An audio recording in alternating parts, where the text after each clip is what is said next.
Thanks very much, Lisa. That was fantastic. Thank you for sharing that. I was at that Metronet forum last year and the scones were really, really nice, actually. Thank you for that as well. Look, without further ado, I'm going to introduce you to our first speaker. I'd like to welcome James Best.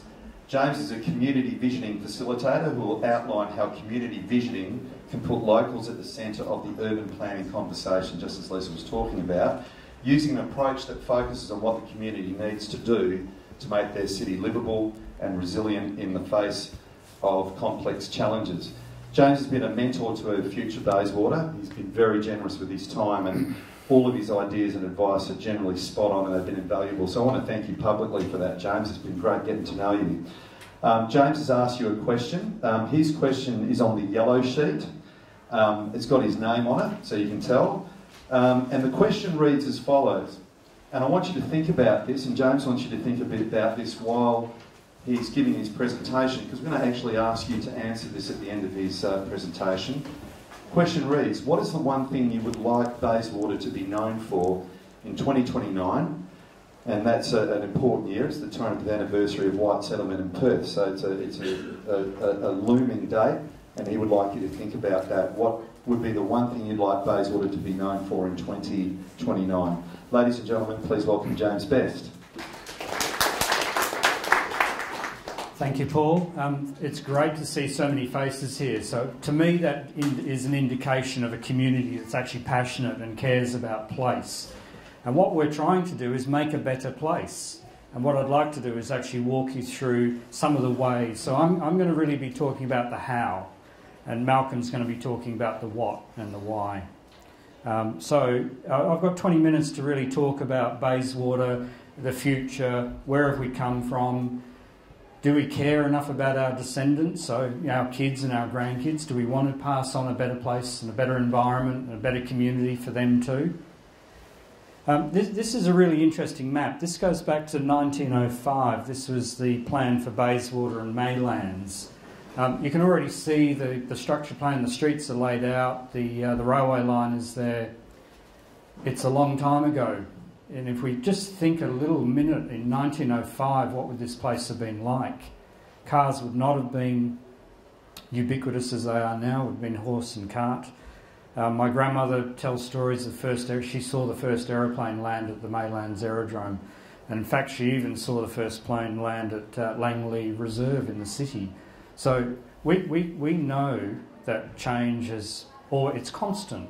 And the question is, how do we harness it for our benefit?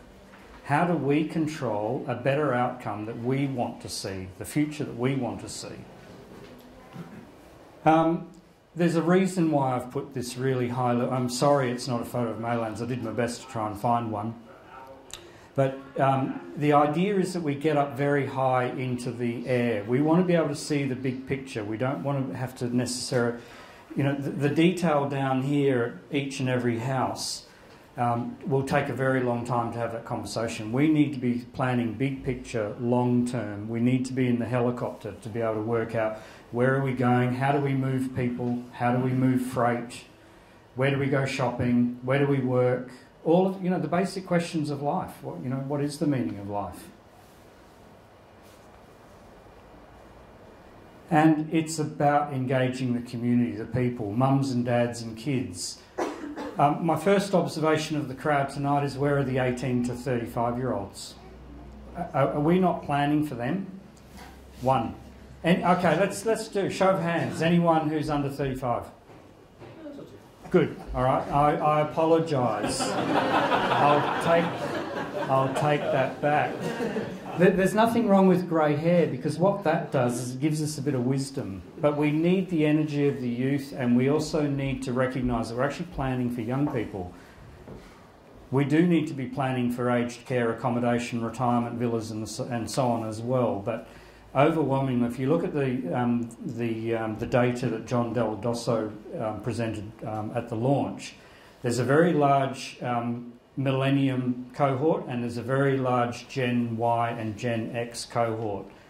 The baby boomers, I hate to say it, I'm not far off, but we're on the way out. The decisions that I'm making now are really around where do I retire to. But the question I'd like to ask is, where do our kids live, and do we actually want our kids to live close to us? Because if we do, we're going to have to think differently about how we accommodate them. So the question, one technique in being a futurist and involved in visioning is not to talk to you about this afternoon or tomorrow morning. It's to talk to you about 20 years' time, 30 years' time. The Chinese are now planning 50 years out. If we cast our mind forward 20 years' time and we think about the sort of environment, the difference between 1905 and the difference between 2050, we'll come up with a vision of what the place will look like in 20, 30 years' time, and then we work back, because that will tell us the sort of infrastructure that we need, the facilities, the services that we're going to need into the future to plan and to make happen, to make sure that our kids at least have as good a quality as life as we have enjoyed. This is a sustainable community planning project. This is, as Lisa kindly introduced, a deliberative democracy. It's community participation in the discussion. I don't know if any of you have really thought deeply about future conditions, so in terms of air, water, food, shelter and resources. Resources in terms of your own personal income, but also the state's resources. So we know that the iron ore business is in trouble. Oil and gas isn't doing so well. Prices we've had a thing called a global financial crisis. Fresh air, clean water, being able to move around. Changing demographics, I've already mentioned that. We have a very large there's a bulge coming through, just like the baby boomer bulge after the Second World War. Stakeholder resilience is this issue of if petrol gets to be $5 a litre, which it will, there's no question, it's just a question of timing. But at $5 a litre, can we continue to live the sort of lifestyle that we have? And if we actually look at Perth's environmental footprint, it's actually one of the highest in the Western world. It leads me to the next question about quality of life. As people are losing their jobs, as people find it more difficult, if you're stuck in traffic for 2 hours trying to get to work, you're stressed about picking the kids up from school and getting them home and, supervising homework, dealing with all the mail that comes through, from the tax return to whatever. Do we really have that quality of life that I enjoyed growing up as a kid in Perth, and that my parents hadn't even, it was a paradise. 20 minutes to get anywhere. Holiday house, beach shack up in down Mandurah, up in Cervantes. Trips down to my great-grandparents' farm down in Donnybrook. How fantastic. But my kids don't enjoy that same sort of quality of lifestyle that I did. Eric Lumsden, who's the chairman of the WA Planning Commission, he's now starting to talk about living affordability. So it's not just about housing affordability and the cost of housing, but it's the cost of mobility, cost of food, cost of living. So I think I'm going to take it as read, given the number of nodding heads in the crowd, that we are now experiencing more complex problems than we were able to solve 10, 20 years ago. A lot of the easy decisions were made. Flat land, stuff that wasn't wet, stuff that wasn't too hilly, that's where we put the housing. And we've now grown from South Bunbury, South Geraldton to North Bunbury. We've got one of the largest cities in the world.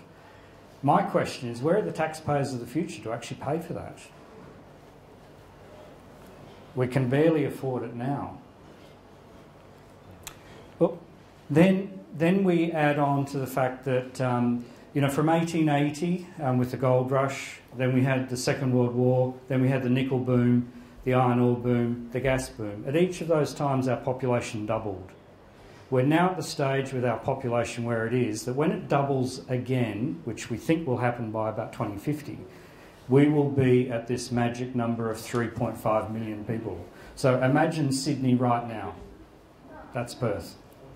And this is not about, the Chinese coming and buying all our apartments and foreigners flooding us. This is actually about us breeding, producing kids and grandkids. This is a natural population growth.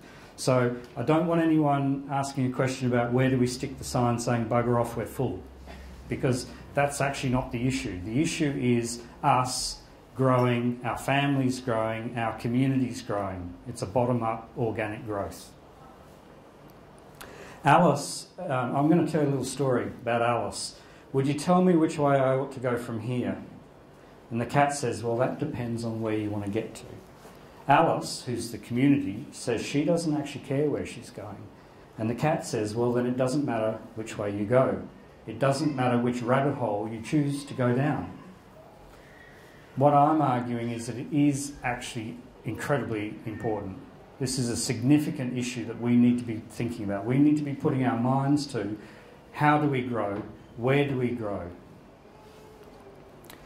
Julian Boliter, who was also, for those of you at the launch, he didn't use this quote, which I'm pleased because I can now use it. He's just written a book called The Future of Australian Cities. And in it, he says, the future doesn't just happen. It is shaped by vision and discourse, which then translate into what we build. What we build this century will make or break our country. So by that, hands up if anyone knows about the Hepburn-Stevenson plan of 1955. Great, good, half the room. So this is the planning blueprint that actually guides Perth. The key was in the title, 1955.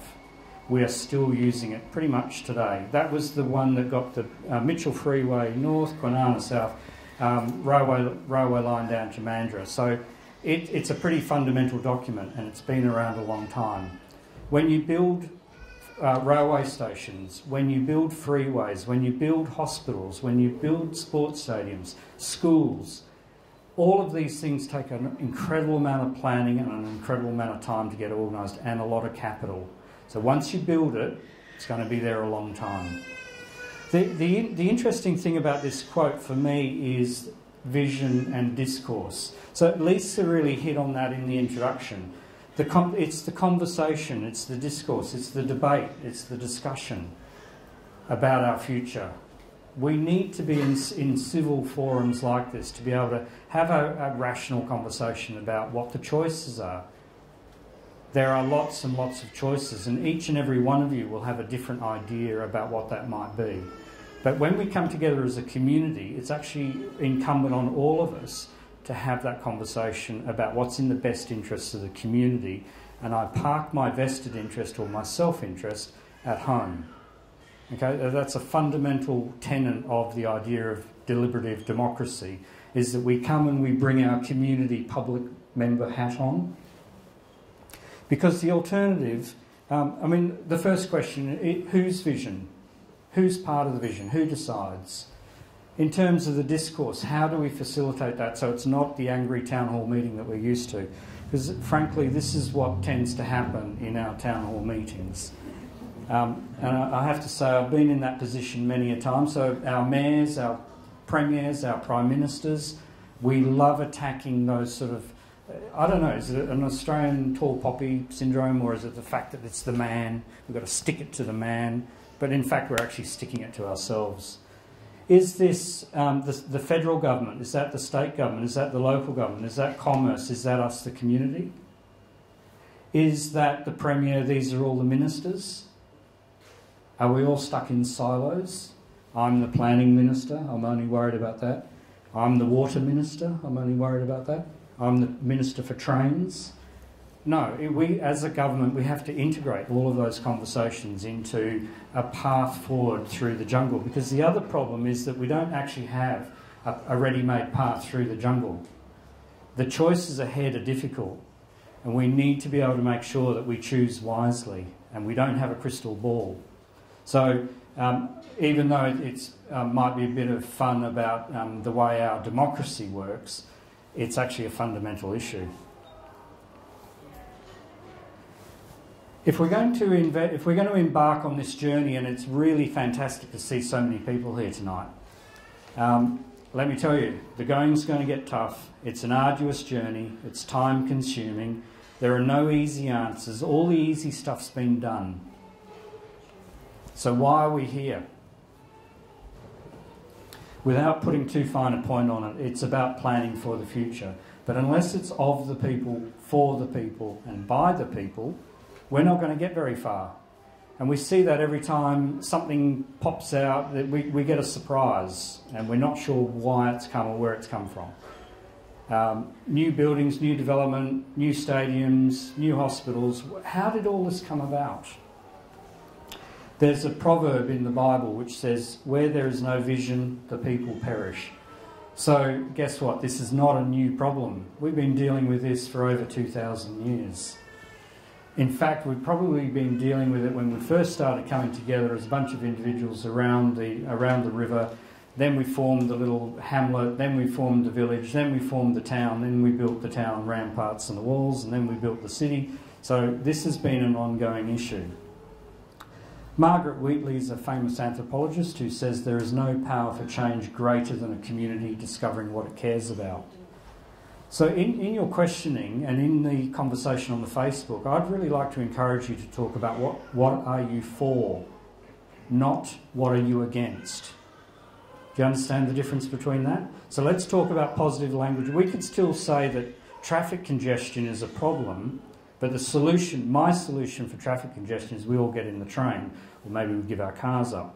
Somebody else might say, no, it's my God-given right to drive the car wherever I want, whatever time of the day, and I don't care about the congestion. Well, that's fine, but let's talk about a positive and what you're for. And the last quote here is from Darwin that says, it's not the strongest of the species that survive, nor the most intelligent, but actually the ones who are most responsive to change. So as a fifth-generation Perth boy, my great-great-great-grandparents got to Collie in 1870. I can say I have seen, and my family has seen, more change over that period than we're likely to witness in the next 100 years. But we have to be prepared for it. We have to plan for it. So the question is, and please, all of these images are only illustrative. I'm not suggesting we do this for Bayswater, unless you want to. And it might be that we get the Bayswater Town Centre like that once a month. Might be great. Be good for the businesses, great for the locals. We can all walk up there. But the question is, how do we create a livable, vibrant and sustainable Perth for the 21st century, so for our future? The way that we do this is to bring the network of networks together. And I'm going to talk in a little bit more detail about exactly what each of those little dots are. But the idea is that we bring existing groups of, whether it's the PNC, the sporting club, church groups, community associations, wherever there's a network, we bring that network to the conversation. And then what we do, part of the problem, what's the challenge with this? How many people live in Bayswater? What's the population? 40,000? 70 for the Shire? 70,000 people for the Shire of Bayswater. How do we facilitate a conversation with 70,000 people? Because we want them all there, don't we? We want everyone's views and opinions. Everybody matters. So the way to do that is to structure the conversation with 6 key themes around sense of place, the importance of the environment, strength of community, infrastructure, town life and business development. Now, this is my view of the world, but Bayswater might come up with another one. So I've just recently done Fremantle, and they had a 7th box, which was heritage and history and economic reuse of their old buildings. There's that list again, and what I'm suggesting is that there's an opportunity for Bayswater to have a community visioning. Has anyone ever thought what the word community means? It's really interesting, isn't it? I've helpfully given a little gap there for you. So it's actually our common unity. What unites us? What brings us together? Why do we live together? Why do we live the way we do? We live in a community, and it's what do we have in common that we should be focusing on? So visioning is the technique. This is a bit of technical jargon for you. It's a catalyst to bring people together. It develops relationships. It builds trust, and it gets buy-in. So as we embark on this journey, and I'm here standing talking at you, you'll have a moment to be able to fill in some your thoughts on the yellow sheet of paper. But during that process, we actually get to know each other a bit better, and we find out that we actually have more in common than we thought. Maybe there's more that we see for Bayswater's town centre than we thought. And, you know, maybe those evil, greedy developers aren't so bad. Maybe they're actually going to help build the infrastructure that we need. But the question is, what is it that we want? And we have to be very clear, because once we are, that then helps the developers to say, great, if that community needs an X, I can go and do that and make it happen. So the model that I like using is the Oregon visioning model. So Stephen Ames was a town planner in Portland. I don't know, any hands up who's been to Portland, Oregon?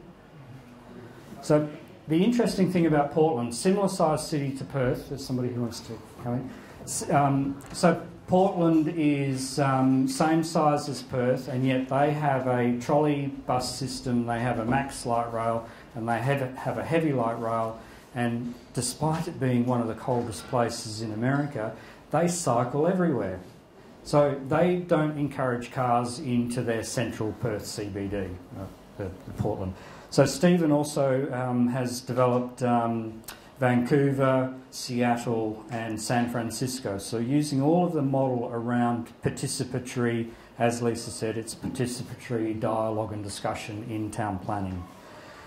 Now, you might think I can't count that I put number 3 up first in the step, but that's actually the most important process. It's the future that we want to create, and what could it look like?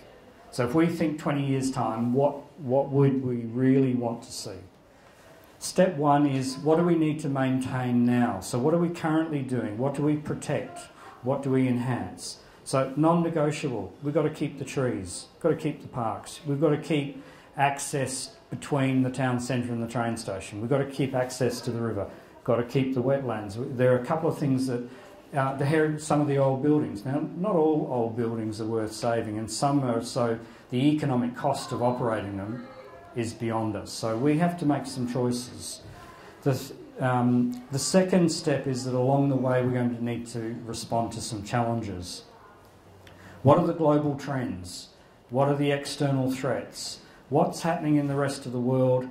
So, I mean, here's one. What impact do you reckon Uber and Airbnb might have to our traditional way of getting around, or our traditional hotel market? Who would have thought that Google would now be, you know, a verb? Where are we going with this? I've got an 18-year-old who's just started university, and the choices that he's making, some of the career decisions I've never even heard of. They reckon that 30% of the kids that are graduating year 12 now will be doing jobs that are not even invented. So change is actually speeding up, and we need to be able to harness it.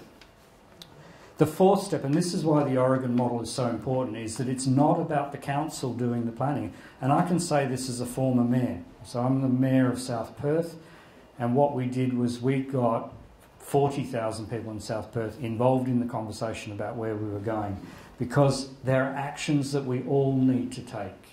There are decisions. Malcolm's going to talk a little bit more about this in detail.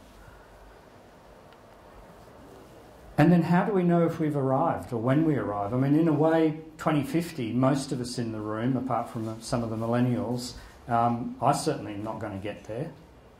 But along the way, we need to make sure there are some markers. We say, this is vibrant, this is livable, this is a great quality of life.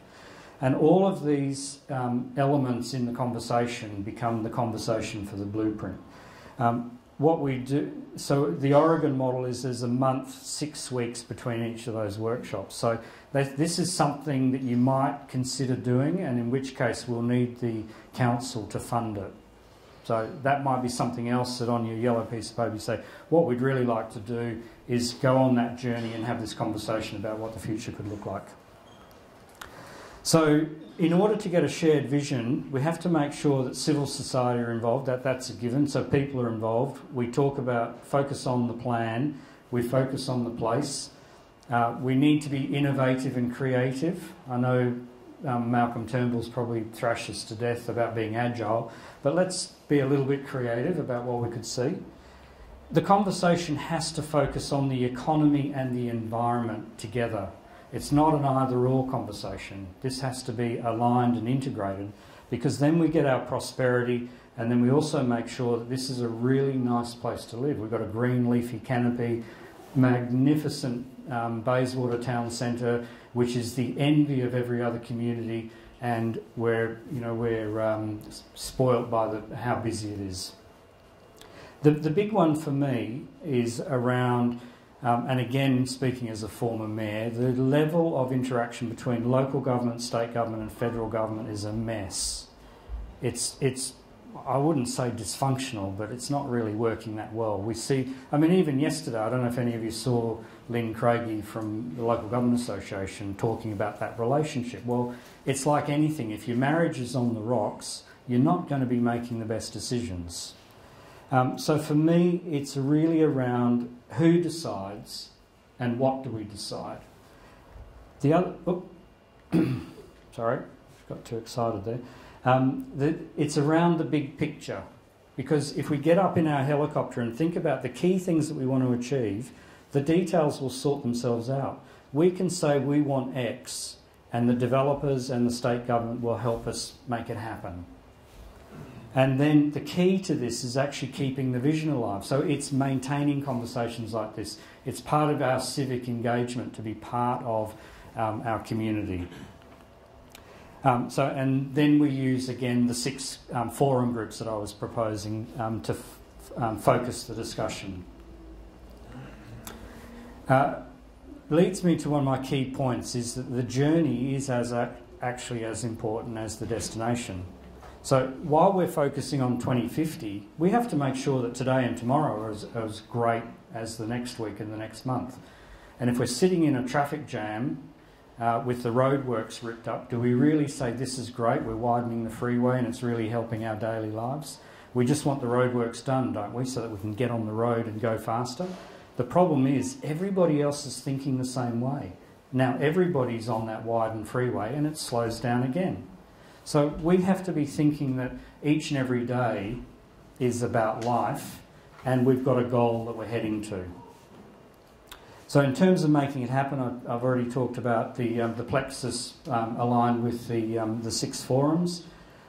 And what we do is we bring together the service clubs, the youth networks, sporting clubs, churches, the Noongars, PNC, PCYC, Senior Sits, Neighbourhood Watch, the business leaders, the local Chamber of Commerce, the Affordable Housing Group, the Design Advisory Consultants, rail groups, Travel Smart, Bike User Group, Main Street Group, Historical Society, Ratepayer Association, Retail Network, Friends of Group, Precinct Groups, Kitchen Garden Groups, Friend and Bush Park Friends, the Men's Shed. Whew.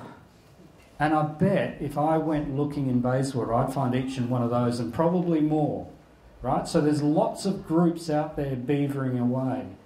Imagine how powerful it would be if we got them all together and had a civil conversation about the future.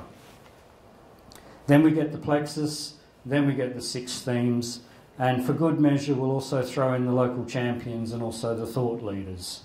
So Future Bayswater, the thing I really admire about the Future Bayswater is, first up they phoned me and said, what can we learn from you and what you've done in South Perth and Fremantle, and a couple of other projects which I'm going to finish on. And what could we do to facilitate this conversation? Leads me to my second key point, that the power of visioning does actually create optimism for change. Now, I'm not going to ask you to put your hands up, but I bet there's a few people that are a little bit apprehensive about what the future looks like. And the change that's happening and how quickly it is, that's a natural human emotion to be apprehensive about what the future might hold. But my point is that if we all work together and we listen to all of the points of view, I don't think we're actually that far apart in terms of the outcome that we might want to see.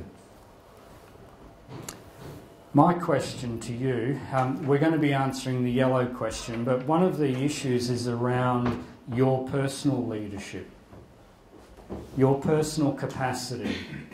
How courageous are you to be able to have this conversation with your next door neighbours, or at the barbecue, or the family get together, or when you're at work and you're talking around the Furphy water cooler? And are we able to discuss and resolve these complex problems? Because I can say, as a former mayor, pretty much every town hall meeting I've ever been to ended in tears. Most of the time they brought the rope, they just didn't have a tree or a horse to string me up from it. And it's not a great way to get an outcome. And I see it on the Facebook page. I mean, last weekend we were, the Future Bayswater group was attacked by 3 anonymous trolls. One that we know lives in Bali, one we suspect lives in Melbourne, and somebody else that we just can't track. Now, there's no record of these people living in Bayswater. They're not in the phone book. They're not on the electoral roll. They don't own property. Why would they be interested in attacking the process? So it is going to be a difficult conversation. I'm not sugarcoating it. But together we're stronger than if we're divided and we're not working collaboratively. So I'm just going to end very quickly because I've probably gone over my 20 minutes. I haven't got my glasses there, but getting close. All right, so the vision examples, they have to be fun and creative. People are not going to come and join a lemonade making club if it's only sour lemons and it's not fun, is it? Why are some of our older clubs in decline? Because they weren't fun. It's got to be here tonight. I hope it's entertaining and you're learning something. We're able to share a glass of wine or beer. The ideas have to be feasible as well. So there's no good proposing a rocket launching facility for Bayswater as our economic salvation. It's just not going to happen. They have to be practical and projects need to be future-proof. So the first example is community kitchen gardens. We had 3 different groups in South Perth, one in Mill Point, one at Canning Bridge and one over in Karrawara. Guess what? None of them succeeded. It wasn't until we got all 3 of them together that they were then able to raise $200,000, and I'd really encourage you to go down to McDougall Park. It's just behind Canning Bridge. It's actually the first dairy for Perth. So back in 1880 it was the dairy producing the milk for the city, and it's now a fantastic community kitchen garden. Fremantle 2029, so again looking at what is Fremantle, how do they make reuse of their old heritage buildings, how do they keep it vibrant, tourism, do they use the harbour for, like Monaco where you've got cruise liner ships coming in, there's a whole lot of conversations, mainly precipitated by Maya leaving, but then getting a daytime economy between Monday and Friday rather than just on Saturday and Sunday. The Knowledge Arc Light Rail, some of you might have heard about this. This is the idea of a tram between Curtin and UWA. In the meeting I had with the Premier, he basically said this was about 10 years ago. We don't need light rail, we're not at that point yet. I'd argue we are now, maybe 10 years ago we weren't. The other question is we can't afford it. And then he said, interestingly, the third problem is that the 5 councils can't agree on it. And it wasn't until we got the 5 councils focused on the big picture that we then had the 2 universities, 3 hospitals, the Committee for Perth, CEDA, we got an economic assessment done on it. And guess what? Last election was fought over Max Light Rail and Metronet.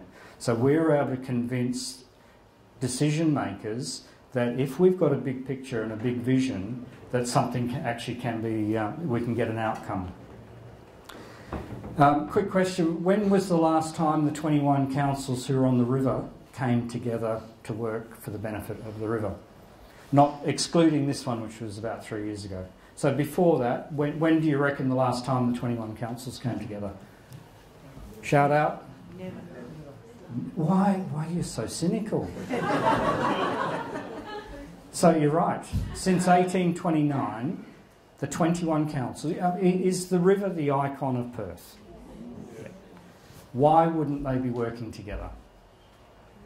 Turf wars, money, funding. So the Swan River Trust actually has a competitive grant process so that each of the councils then become competitors chasing a small bucket of money. So what did we do? We said, we're not going to play that game anymore. We're going to get the 21 mayors together. We're going to get the Noongars involved. So there's Barry Maguire. Barry's a good local resident. We got the kids involved. We got the community involved.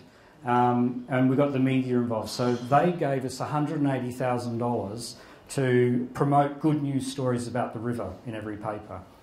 What did that do? It started exactly as Lisa introduced it. Informed, educated, before we started asking them for their opinion. So it actually took us 4 years to get the vision together, and I'll just quickly read it.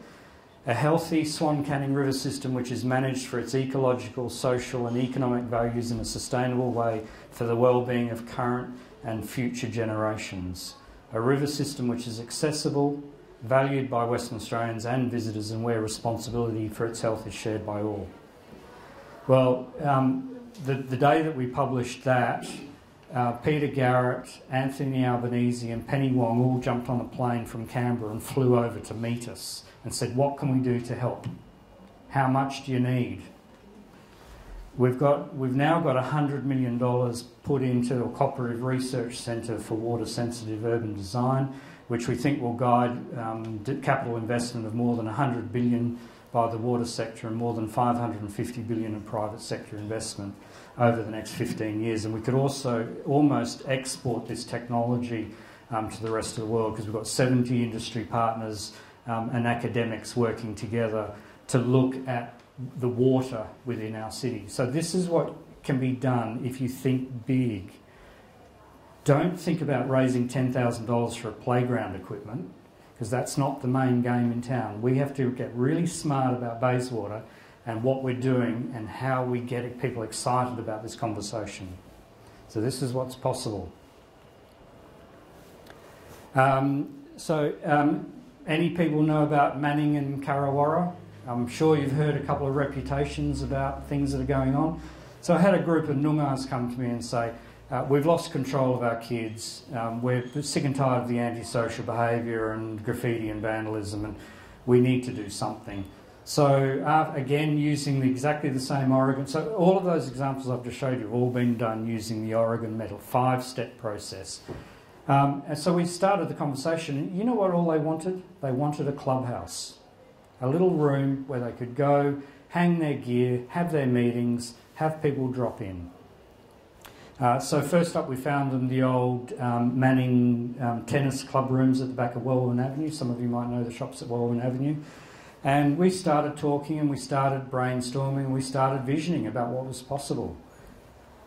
The outcome is a $14 million new town hall, new library, new community centre, including the Manning Rippers Football Club. So we've actually used the new building to be the club change rooms, and we've expanded the oval at Manning. So this is that oval between the shops and the Manning Primary School.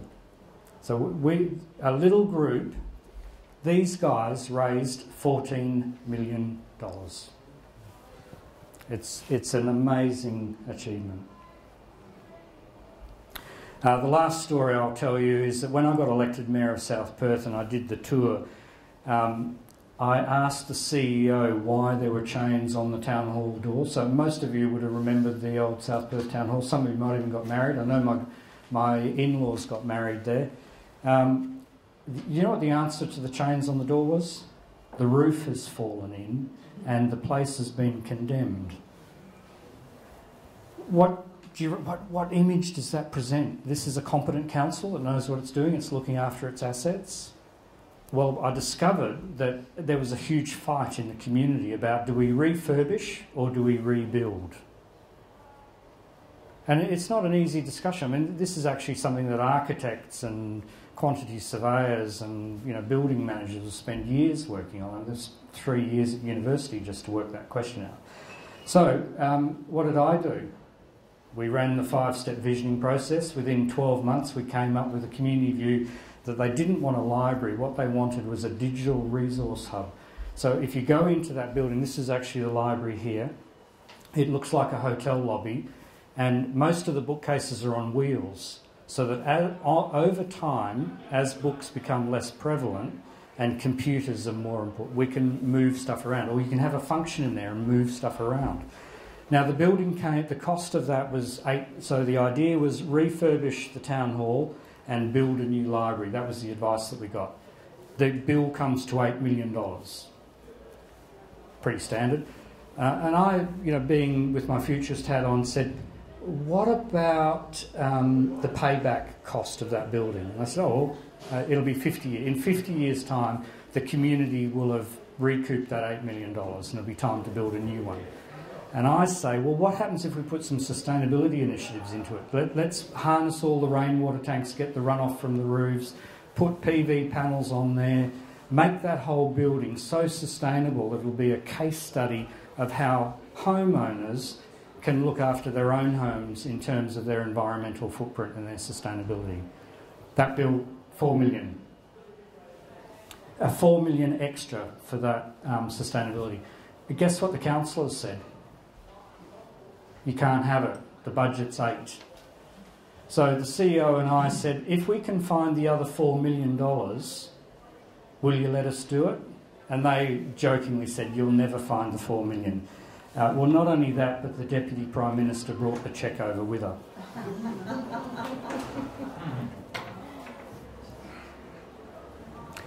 For all of that work, I'm the 2012 National Planning Champion. Thank you. I've gone way over time, but I got the sense that you're interested in some of those stories, but also how do you actually make this happen? So I'm going to pass back to Paul, who's now going to manage the question process. That's all from me. Thank you very much. Thank you, James. We've got a Q&A coming. Answer some questions. Thanks very much for that, James. There is going to be a Q&A session with James in a minute, but what I would like you to do, I believe on our Facebook page that slide is there as a post. If you're able, we would love you to put your answers to that question there and share those and share that post. If you can't do that, feel free to write your answers on the yellow sheet of paper. We'll collect those up and we'll start collating those and possibly putting some of those on at a later date. So I'm going to give you a minute to do